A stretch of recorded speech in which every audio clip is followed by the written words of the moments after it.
On the morning of September 11, 2001, 19 men armed with box cutters directed by a man on dialysis in a cave fortress halfway around the world using a satellite phone and a laptop directed the most sophisticated penetration of the most heavily defended airspace in the world, overpowering the passengers and the military combat trained pilots on 4 commercial aircraft before flying those planes wildly off course for over an hour without being molested by a single fighter interceptor.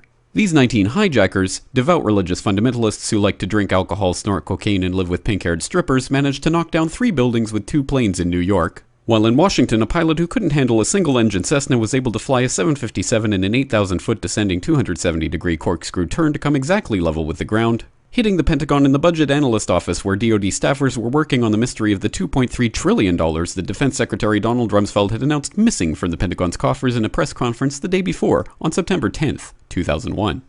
Luckily, the news anchors knew who did it within minutes. Osama bin Laden. The pundits knew within hours. Osama bin Laden.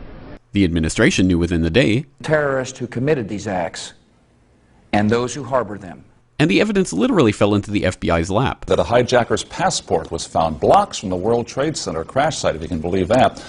But for some reason, a bunch of crazy conspiracy theorists demanded an investigation into the greatest attack on American soil in history. That investigation was delayed, underfunded, set up to fail, a conflict of interest, and a cover-up from start to finish. It was based on testimony extracted through torture, the records of which were destroyed.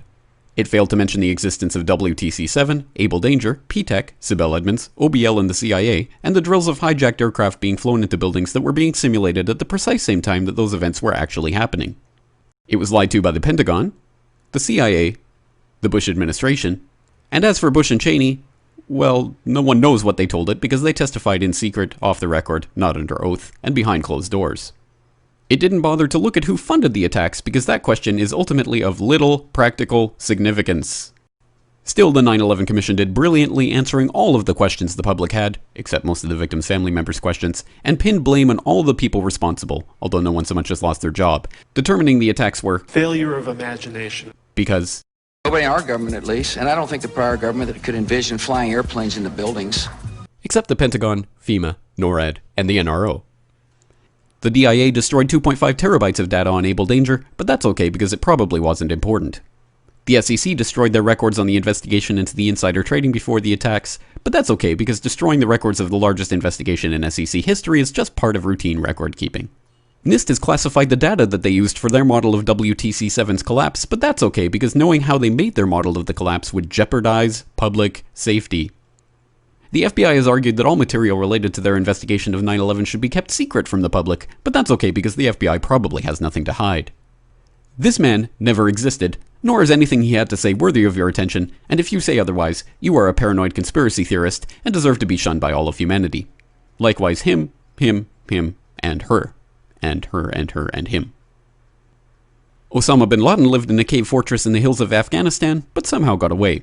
Then he was hiding out in Tora Bora, but somehow got away. Then he lived in Abbottabad for years, taunting the most comprehensive intelligence dragnet employing the most sophisticated technology in the history of the world for a decade, releasing video after video with complete impunity and getting younger and younger as he did so, before finally being found in a daring SEAL team raid which wasn't recorded on video, in which he didn't resist or use his wife as a human shield, and in which these crack special forces operatives panicked and killed this unarmed man, supposedly the best source of intelligence about those dastardly terrorists on the entire planet. Then they dumped his body in the ocean before telling anyone about it. Then a couple dozen of that team's members died in a helicopter crash in Afghanistan.